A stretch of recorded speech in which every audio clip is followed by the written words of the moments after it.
in the show, but let's get to the news. Let's start from the jump. Let's get back in the swing of things.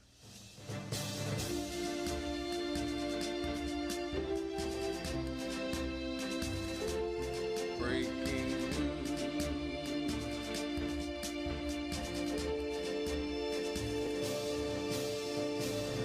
Yes, I wanted to talk to you guys about a story per the New York Times that black turnout vote in the midterm elections was one of the low point for the Democratic Party. That's right.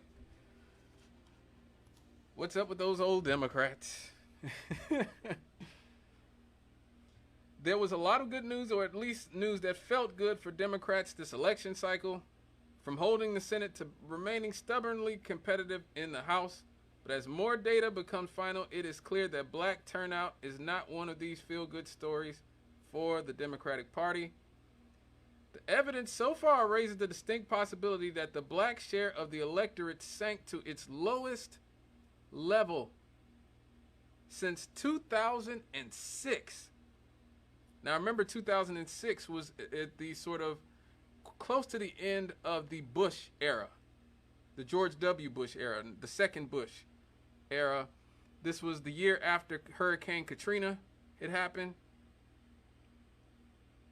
This was pre-Obama running for office, or should I say running for national office.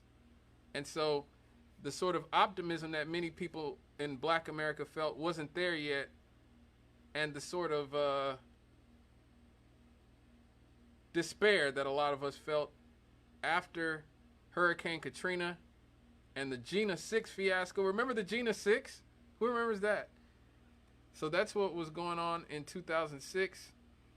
Now, states like Georgia and North Carolina saw large declines in black votes.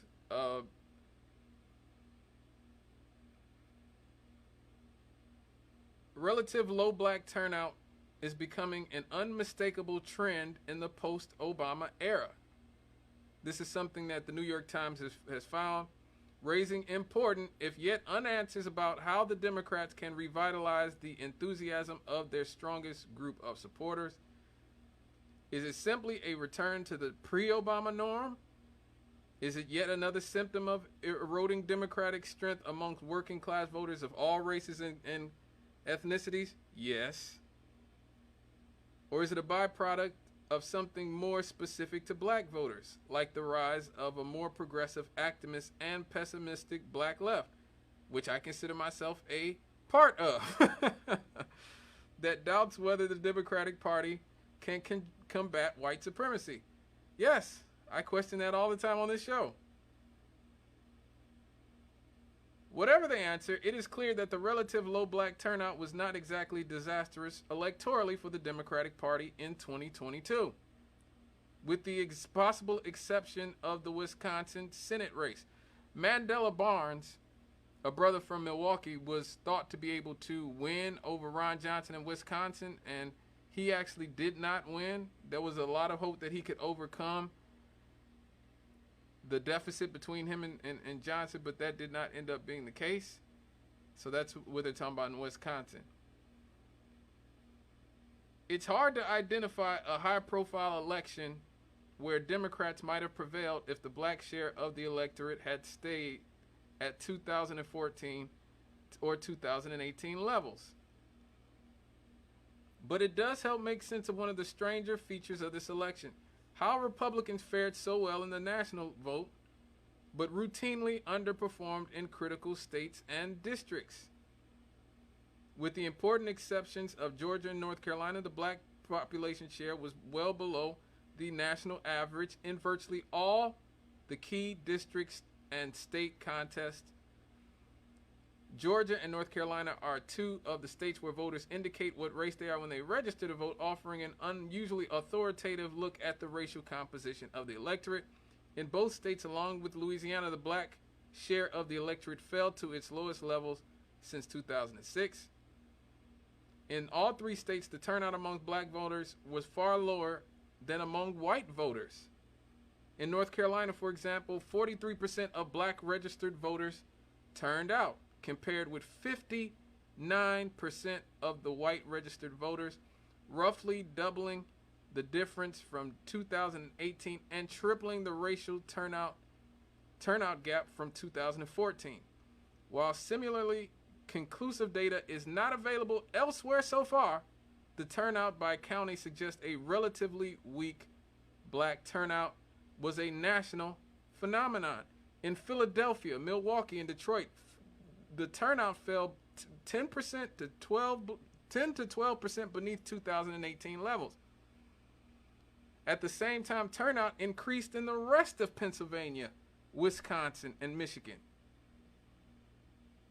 Obviously, there are plenty of voters of other races and ethnicities in Philadelphia, Milwaukee, and Detroit, but the relatively lower black turnout in these places is part of the broader nationwide pattern. In areas where black voters represent a larger share of the population, the turnout sank by more.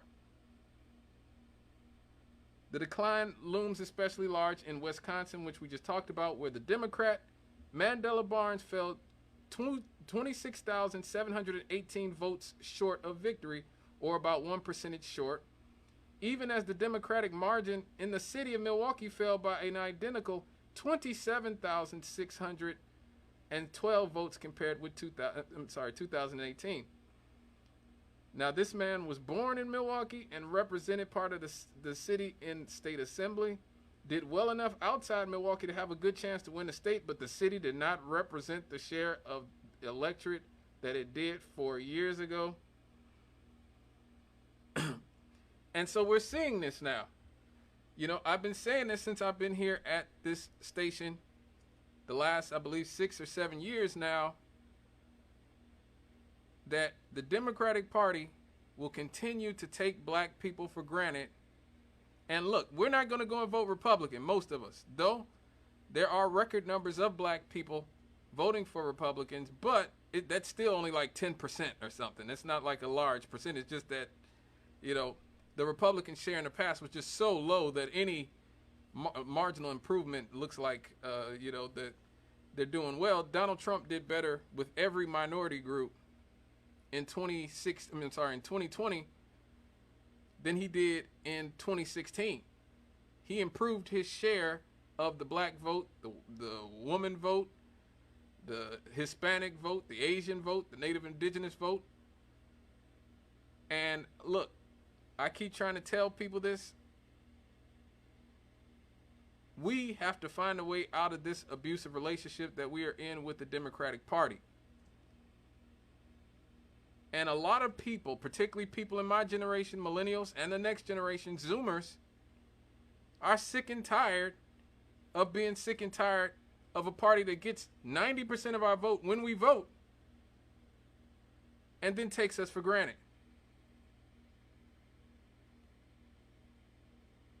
So we've seen this week what the Democratic Party's band-aid for black turnout is. They name a guy named Hakeem Jeffries as the new Speaker of the House. And this is a guy who, you know, who loves to rap. I guess that's his way of reaching out to black people.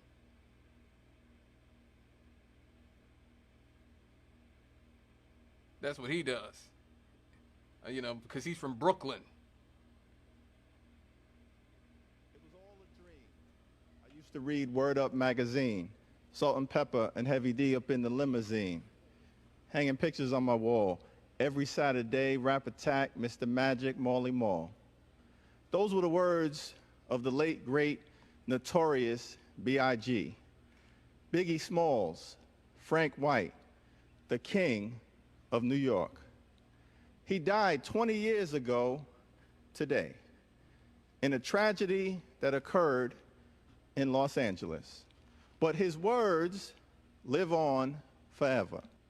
So that was his tribute to the late, great, notorious B.I.G. So, look, this is what the Democrats always do. They get a black face to push the same nonsense. Okay, Hakeem Jeffries, they will have you think, oh, this is a young black guy who loves hip-hop. This is a guy who is absolutely hostile towards anything progressive whatsoever. He's anti-labor, anti-working class, and he's another AIPAC stooge. Listen to it. He defends Israeli apartheid. And then you had to deal with the first intifada, and Israel prevailed. And Israel had to deal with the second intifada, and Israel prevailed. And then missiles were flying in December of 2008, and Israel prevailed. And then missiles were flying in November of 2012, and Israel prevailed. And so I'm confident that when it's all said and done, we're going to stand together. Israel today, Israel tomorrow, Israel forever. God bless you. Yeah, all the black people I know are Israel stooges. Now, mind you, every country in the world outside of the United States and Israel considers Israel to be an apartheid state. And he, of course, is somebody who defends it and supports it. You know, and not only that, he's an election denier.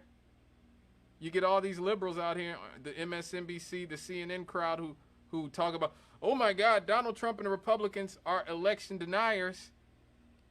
But he was one of the main election deniers in 2016, pushing the Russiagate nonsense that's been debunked 100 times already. I don't think not attending the inauguration, for instance, would be disrespecting that principle in this particular situation, because John Lewis is completely right. There is a cloud of illegitimacy around the election of Donald Trump. The Russians interfered with his election. James Comey and the FBI interfered with his election. The fake news industry interfered with his election. So, again, these are the same people who will lecture you if you say that the 2020 election was stolen. Okay, which I think is nonsense. And I think Donald Trump deserves to be punished and should never be. I think that he should never be allowed to hold office again. Personally, I think what happened on January 6th was absolutely criminal. But I also think that liberals and the corporate liberal media pushing Russiagate since 2015, 2016, so that they could justify a ballooning military-industrial complex when they antagonize Ukraine and get Russia to invade. Now we have to fight this proxy war and send billions of dollars over to Ukraine while gas in America was $5, while babies didn't have formula through the early part of this year, while we've sent enough money to Ukraine, thanks to people like Hakeem Jeffries, that we could have ended homelessness in America 5 times. 5 times. HUD, Housing and Urban Development, they said that it would cost $20 billion to end homelessness in America. $20 billion. We've sent over $100 billion to Ukraine. Thanks to people like Hakeem Jeffries, who is a pro-war military-industrial complex establishmentarian. And then they wonder why black people, particularly those in my generation, are fed up with the corporate liberal Democratic Party. And then there is the overall betrayal of the working class that we got this just today from Joe Biden and the Biden administration. I talked about 2 weeks ago how they betrayed their voters in record time by purposely creating a weak student debt relief program that could easily be overturned by the courts when they could have used the Education Act from the 60s to do it in a much less vulnerable way.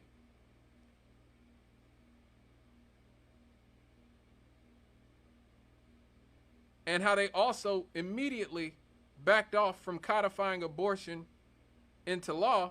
Again, this is what they got people to come out for, to try to help them to hold the House and the Senate. And immediately, now they betray the working class.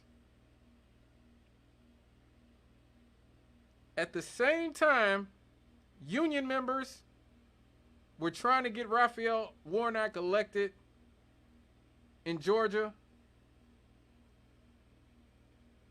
Joe Biden decided to sell out voters in the single biggest labor battle of this administration. Rather than allowing the nation's railroad workers to exercise their rights to strike, He used his power to intervene and forced them to accept a deal that a majority of those workers found to be unacceptable. He used the Railway Labor Act from the 1920s to force the railroad workers to go back to work. These are people who work 6-7 days a week. They get no paid sick leave. I'm sorry, they get no paid personal days. I'm sorry.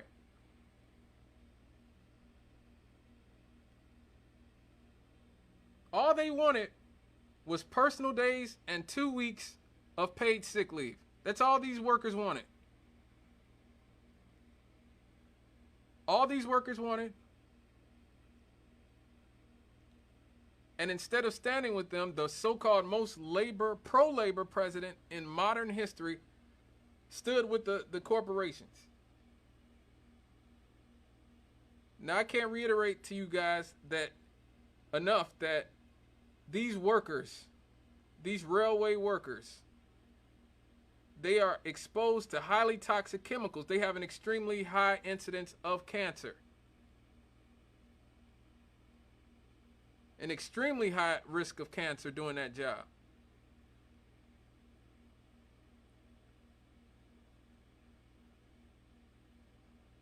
And if they want to take sick days, they have to essentially call in a month ahead of time to let the railroad company know that they are taking a sick day off. But how do you know you're going to get sick a month in advance? This is what these people are dealing with, and this is what they've been dealing with for years now.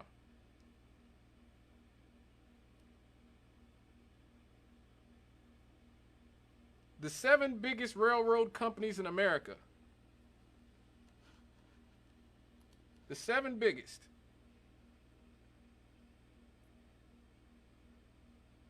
Have combined for a net income of $27 billion.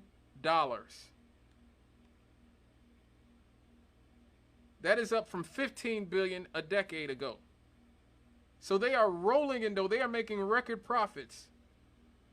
6 of the 7 railway companies that are publicly traded have paid out $146 billion in stock, in buybacks and dividends, which is over $30 billion more in cash than they've invested in the businesses, including the laborers themselves. They've actually fired people, which is why they're overworking these workers. They are killing these workers. Working them, as they used to say, like a Hebrew slave back in the days. That's how railway workers are working. They don't get time off. Meanwhile, they're rewarding their Wall Street investors. This is what the most pro-labor president in history supports. And then, if that's not bad enough, you have Marco Rubio, the Republican from Florida, taking the side of the workers, and is refusing to support the congressional action to force them to go back to work. So did Josh Hawley, a man who shouldn't even be allowed to be in Congress for encouraging what happened on January 6th. Now he gets to be the good guy because he sides with labor because all the Democrats are cowards. Ted Cruz came out against it. Ted Cruz has said Congress shouldn't crush labor unions. Ted Cruz! That creep. The guy who looks like he, fondles the mannequins at Sears. They let Ted Cruz get to the left of them on this issue. And then you wonder why we don't want to vote for you? Why black people and young people are opting to stay at home? Give me a break. All right, folks. I'll be right back here on WLTH 1370 AM. When I get back, we're going to talk about Shanquella Robinson. Stay with me here. The number 219-885-1371. That number again, 219-885-1371. We'll be right back right after these.